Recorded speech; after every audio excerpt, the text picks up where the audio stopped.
दूसरी बात, जो कांग्रेस पढ़े लिखे वेल एजुकेटेड अर्थशास्त्री डॉक्टर मनमोहन सिंह जी को अपना रिमोट कंट्रोल बना सकती है। कोई भी विदेश से जब नेता आता है या अध्यक्ष आता है तो प्रधानमंत्री पद की गरिमा का अपमान करके उनको साइड करके उनको अटेंड सोनिया गांधी जी कर सकती हैं। तो पढ़े लिखे इंसान का अगर अपमान होता है तो खड़गे जी भी वही नीति चलेंगे, उनका भी अपमान ही होना है और दलित समुदाय का अपमान होना है। तो अपना आंदोलन करते सही छवि से बैठ करके इन्होंने किया गया सम्मानित पद पर बैठे उपराष्ट्रपति का सम्मान से क्या अपमान कर दिया, जहां सम्मान करने लगे। और इनके राहुल गांधी जी पढ़े लिखे वेल एजुकेटेड जो कहते हैं बाहर से पढ़ के आए हो, उनकी एजुकेशन ये थी कि जब वो सभापति जी का मजाक उड़ा रहे थे, उपराष्ट्रपति जी का मजाक उड़ा रहे थे, तो वो फोन से निकाल करके वीडियो बना रहे थे। तो क्या दर्शा रहे थे कि वेल एजुकेटेड है, ऐसे पढ़े लिखे बंदे के काम होते हैं। हम कहते हैं छोड़ दो, विपक्षियों का मुंह बंद करो ऐसे बोल के। जो एक्सप्रेसवे लाए हैं हम उनको लाएंगे, जो धारा 370 हटवाए हैं हम उनको लाएंगे, जो वंदे भारत ट्रेनें दौड़वाए हैं हम उनको लाएंगे, जो विश्व का सबसे बड़ा स्टेडियम बनवाए हैं हम उनको लाएंगे, जो अमेरिका रूस चीन को अपने कदमों में झुकवाए हैं हम उसको लाएंगे, जो यूक्रेन और रूस के युद्ध में छात्रों को घर वापस लाए हैं हम उनको लाएंगे, जो 24 घंटे में अभिनंदन को पाकिस्तान से भारत वापस लाए हैं हम उनको लाएंगे, जो राम मंदिर के अंदर साधु संतों को इंसाफ दिलवाए हैं हम उनको लाएंगे। तो अब किस किस की अवहेलना करेंगे? इतने कार्य अभी मैं युवा होकर के 34 साल का आपको गिनवा रहा हूं, तो इससे और कितने अच्छे कार्य अटल जी के टाइम पे भी रहे होंगे, अडवाणी जी के टाइम पे रहे होंगे। बताइए, भारत जोड़ो यात्रा कर ली इन्होंने भारत जोड़ो यात्रा ऐसी करी कि कन्याकुमारी से कश्मीर तक पहुंच गए। इनसे पूछो, इनके दादा परदादा दादी वादी सबकी सरकारें थी, किसी की हिम्मत नहीं हुई कश्मीर में जाकर के घूमने की।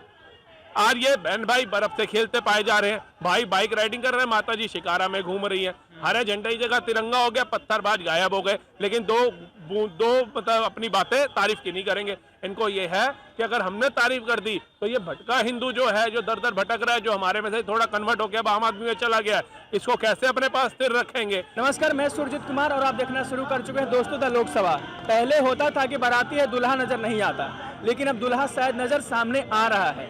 कहा जा रहा है कि मल्लिकार्जुन खड़गे होंगे पीएम मोदी वर्सेस के सामने।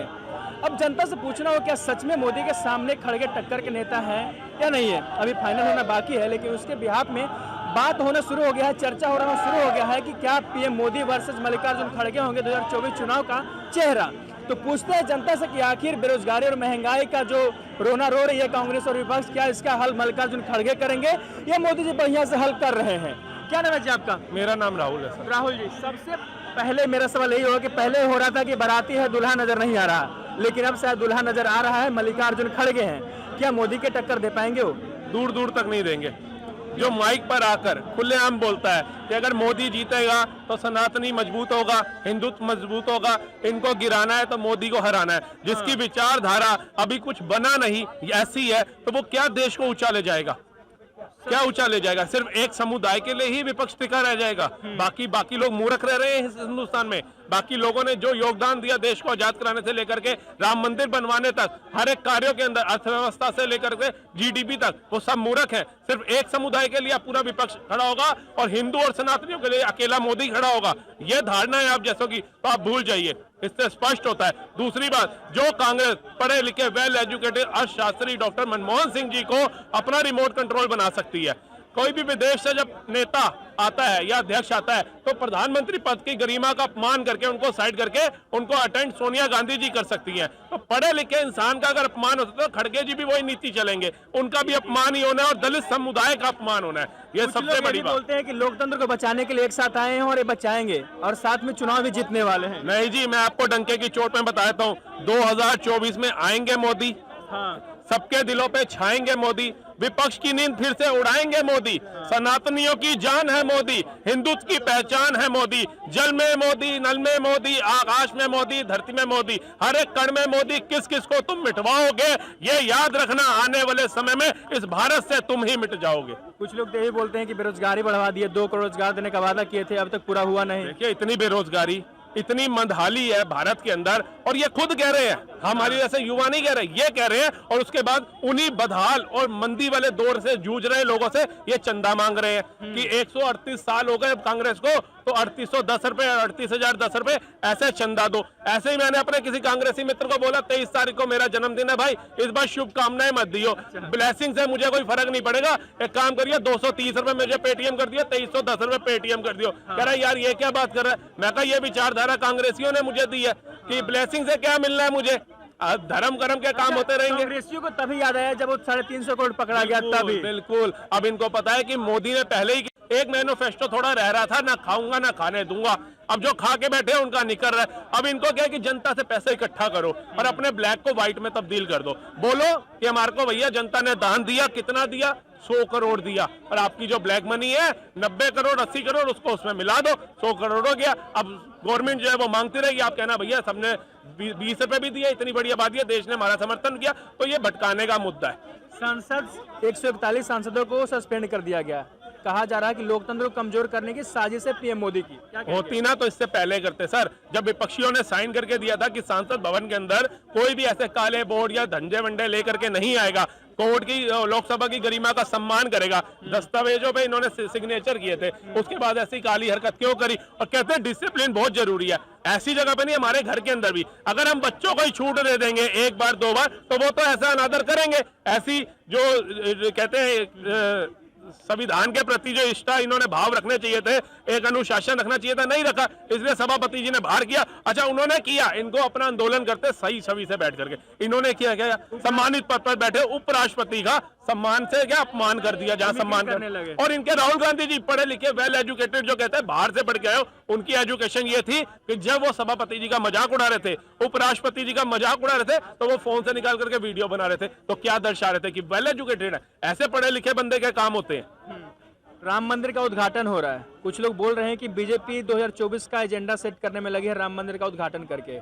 ये पुराना हो गया सर। ये कह रहे थे जो राम को लाए हम उनको लाएंगे, ये कह रहे थे जो राम सबको लाया तुम उसको क्या लाओगे। हम कहते हैं छोड़ दो, विपक्षियों का मुंह बंद करो ऐसे बोल के। जो एक्सप्रेसवे लाए हैं हम उनको लाएंगे, जो धारा 370 हटवाए हैं हम उनको लाएंगे, जो वंदे भारत ट्रेनें दौड़वाए हैं हम उनको लाएंगे, जो विश्व का सबसे बड़ा स्टेडियम बनवाए हैं हम उनको लाएंगे, जो अमेरिका रूस चीन को अपने कदमों में झुकवाए हैं हम उसको लाएंगे, जो यूक्रेन और रूस के युद्ध में छात्रों को घर वापस लाए हैं हम उनको लाएंगे, जो 24 घंटे में अभिनंदन को पाकिस्तान से भारत वापस लाए हैं हम उनको लाएंगे, जो राम मंदिर के अंदर साधु संतों को इंसाफ दिलवाए हैं हम उनको लाएंगे। तो अब किस किस की अवहेलना करेंगे? इतने कार्य अभी मैं युवा होकर के 34 साल का आपको गिनवा रहा हूं, तो इससे और कितने अच्छे कार्य अटल जी के टाइम पे भी रहे होंगे, अडवाणी जी के टाइम पे रहे होंगे, और अभी मोदी जी के और कितने अच्छे कार्य अगर सोचूं तो समय कम हो जाएगा। फिर से आऊंगा आपके पास। क्या नाम है सर आपका? मेरा नाम अशोक गुप्ता दाढ़ी वाला है। अशोक गुप्ता दाढ़ी वाला। अशोक गुप्ता जी, मेरा सवाल आपसे है कि पीएम मोदी वर्सेस मल्लिकार्जुन खड़गे 2024 में चुनाव हो तो आप किसे चुनेंगे?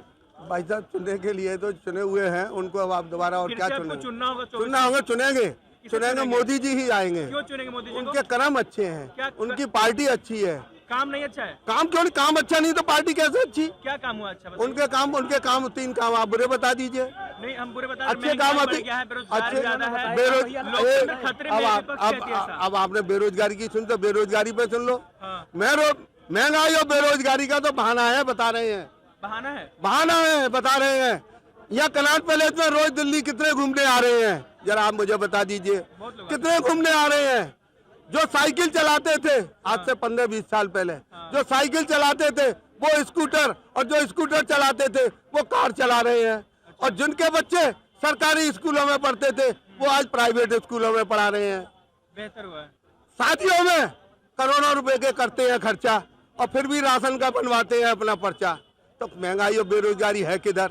आप मुझे जरा बता दीजिए। आप जब आपने लोकतंत्र खतरे में आ गया है। आप पत्रकार हैं, आपकी अगर जितनी उम्र है उससे पहले आपने जवाहरलाल नेहरू इंदिरा गांधी का शासन देखा? नहीं देखा। उस समय पे हर चीज राशन पे मिलती थी, गेहूं, आटा, सूजी, चीनी, मैदा, कोयला, मिट्टी का तेल, हर चीज। स्कूटर 4,500 का वो 12,000 में बिकता था ब्लैक में।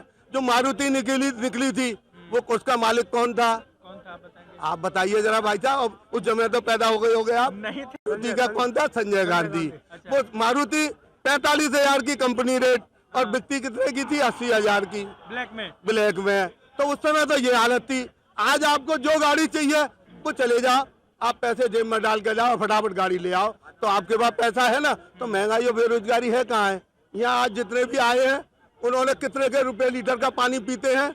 20 रुपए लीटर का, 20 रुपए लीटर का। और उस समय 5 रुपए शेर, 4.5 रुपए शेर देसी की बिकता था, वो नहीं खा पाते थे। आज 20 रुपए लीटर का पानी पीते हैं तो कोई महंगाई नहीं है। तो महंगाई है किधर? आप क्यों परेशान होते हो? प्रवक्ता बने हुए हो, पत्रकार बने हुए हो, इसमें कमाओ और मौज उड़ाओ। क्या नाम है सर आपका? गजराज शर्मा। इनकी बात से आप सहमति रखते हैं बिल्कुल कि कर रहे, महंगाई है? सहमत हूँ इनकी बात से। महंगाई नहीं है, नहीं, महंगाई तो है, लेकिन काम तो फिर बहुत बढ़िया चल रहे हैं। सब बढ़िया चल रहा है। हाँ, सब सर बहुत सवाल उठता है कि जब से बीजेपी सरकार आई है, मतलब 14 से बहुत हिंदू मुस्लिम होने लगा है, आपको नहीं लगता ऐसा? मुझे तो नहीं लगता। अगर हिंदू मुस्लिम होता तो सभी योजनाओं से उनको अलग रखना चाहिए चाहते हैं ना कि हमारे साथ गलत हो रहा है। वो आप समझिए, विपक्ष के पास इस समय कोई मुद्दा नहीं है। विपक्ष का एक ही मुद्दा है, सिर्फ मुस्लिमों को अपने पास रखो, भटका हिंदू हमारे पास अपने आप आएगा, भटका हिंदू अपने आप हमारे पास आएगा। इन्होंने तुष्टीकरण की, धर्म की राजनीति करी, 3 राज्यों में थप्पड़ मार के भगाया इनको जनता ने वहां पर, जाति वर्ग में। हाँ, जाति वर्ग में। अब गरीब से, अनपढ़ से, जागरूक युवा से, महिला से, पुरुष से, बच्चा तक सब समझ रहा है कि उसके हित के लिए, राष्ट्र हित के लिए, देश हित के लिए कौन उचित है। इसलिए हर जगह मोदी मोदी हो रहा है, कहीं नहीं सुन रहे हम। राहुल गांधी को पहले शुक्र है राहुल गांधी बोला जाता था, अब तो बच्चा बच्चा पप्पू बोल रहा है। तो ये इज्जत मान बढ़ा है या घटा है, बताइए। भारत जोड़ो यात्रा कर ली इन्होंने भारत जोड़ो यात्रा ऐसी करी कि कन्याकुमारी से कश्मीर तक पहुंच गए। इनसे पूछो, इनके दादा परदादा, दादी वादी सबकी सरकारें थी, किसी की हिम्मत नहीं हुई कश्मीर में जाकर के घूमने की। आज ये बहन भाई बर्फ से खेलते पाए जा रहे हैं, भाई बाइक राइडिंग कर रहे हैं, माता जी शिकारा में घूम रही हैं, हरे झंडे की जगह तिरंगा हो गया, पत्थरबाज गायब हो गए। लेकिन दो मतलब अपनी बातें तारीफ की नहीं करेंगे। इनको ये है कि अगर हमने तारीफ कर दी तो ये भटका हिंदू जो है, जो दर दर भटक रहा है, जो हमारे में से थोड़ा कन्वर्ट हो गया, आम आदमी में चला गया, इसको कैसे अपने पास स्थिर रखेंगे, कैसे लोगों को बताएंगे कि मोदी जो है वो हानिकारक है। लेकिन हर एक व्यक्ति को पता है, तभी आज सबकी जुबान पे मोदी ही मोदी है। कोई नहीं कहता कि राहुल गांधी को ले आओ, नीतीश कुमार को ले आओ, लालू यादव को ले आओ, ममता बनर्जी को ले आओ, केजरीवाल को ले आओ, केसीआर को ले आओ, कोई नहीं कह रहा, सब कह रहे हैं मोदी चाहिए। लेकिन लालू यादव कहते हैं कि उनको सूरज लोग भेज देंगे, 6 महीने में चुनाव होने वाला है। देखिए, लालू यादव जो कॉमेडियन है, इन्होंने एक तो विपक्ष में कॉमेडियन रखे हुए हैं, तो वो जब आते हैं ना, उनको ऐसा लगता है जब उनके ऊपर हावी होने लगी है कोई बात, तो वो कोई चुटकुला बोल देते हैं, जनता हंस देती है और जनता को लगता है यार ये ना कपिल शर्मा से भी बढ़िया कलाकार है कॉमेडी के अंदर, थोड़ा हंस दो, चलो इग्नोर करो, बुजुर्ग इंसान है। लेकिन जब आप देखोगे कि बिहार में सत्ता के अंदर ये भी रहे, नीतीश कुमार भी रहे, IAS IPS देने वाला हमारा बिहार आज किस तरह की गरीबी में जूझ रहा है, तो ये अपने राज्य को ना मजबूत नहीं करते और डंका डाल देते हैं मोदी के ऊपर। तो जातीय जनगणना कराए थे कि बेहतर होगा, सही था या गलत था? बहुत गलत था, बहुत गलत था। इन्होंने क्या किया, एक समुदाय को खुश करने के लिए ईद पे छुट्टी बढ़ा रहे हैं, शुक्रवार को छुट्टी देंगे, और वहीं दोगे दो ना, ठीक है तुम्हारी अपनी मर्जी है। तो ये कहाँ पे जायज बात है कि हिंदुओं की जन्माष्टमी में बंद करेंगे, रामनवमी पे बंद करेंगे, रक्षाबंधन पे बंद करेंगे? किसने कहा है तुम्हें, किसने राइट दिया? तुम्हें एक राज्य का दिया, वही जनता तुम्हें जूता उठा के मारेगी, क्योंकि आज का हिंदू जाग गया। आज के हिंदू को तुम कार सेवकों को गोली मार के डरा नहीं सकते, आज के हिंदुओं को आवाज उठाने पर तुम जेलों में डाल के दबा नहीं सकते। आज के हिंदुओं को पता चल गया कि विश्व गुरु को बनाने वाला शेर नहीं, बब्बर शेर मोदी बैठा है सिर पे, योगी बैठा है। अगर आज हिंदू अपने लिए आवाज उठा रहा है तो किसी माई के लाल की हिम्मत नहीं है कि उसकी जबान बंद कर दे। कुछ लोग मोदी जी पर आरोप लगाते हैं कि ईडी, सीबीआई जितनी सरकारी एजेंसियां हैं सब उनके कब्जे में है और इनके सरकार बनाने में काम आती है, मतलब उनकी हाथ में चला गया है। इस हिसाब से पूरा विपक्ष ना धरने पे नहीं होना चाहिए था, जेल में होना चाहिए था। अच्छा, सबको पता है इनके काले चिट्ठे क्या हैं, सुई से धागा तक इन्होंने भारत देश का बेच खाया। और वही मोदी है जो आकर के ना कहते हैं डॉलर का रेट देखो, डॉलर का देखो कहाँ छोड़ रहा। अरे आज ये बताओ कि कितने देश हमारे साथ रुपए में कर रहे हैं डील। रूस जैसे के साथ हमने रूबल में डील करी, अमेरिका कहता रह गया। तेल को लेके घंटा में कुछ नहीं सुना मोदी जी ने, डंके की चोट पे लेने वाला फैसला है। तुम्हारी तरह जब बम फाड़ के जाता था पाकिस्तान, ओबामा नहीं करता वो। आज मोदी बाइडन बोलता है कि मोदी यूक्रेन और रूस के युद्ध में कुछ करो। आज भारत के छात्र घर से तिरंगा लेकर के आते हैं और पाकिस्तान के लोग जो भारत को गालियां देते थे, अवहेलना करते थे, वो भी तिरंगा आड़ में लेकर के नाम बदल के चढ़ना पसंद करते हैं। ये है मोदी का काल।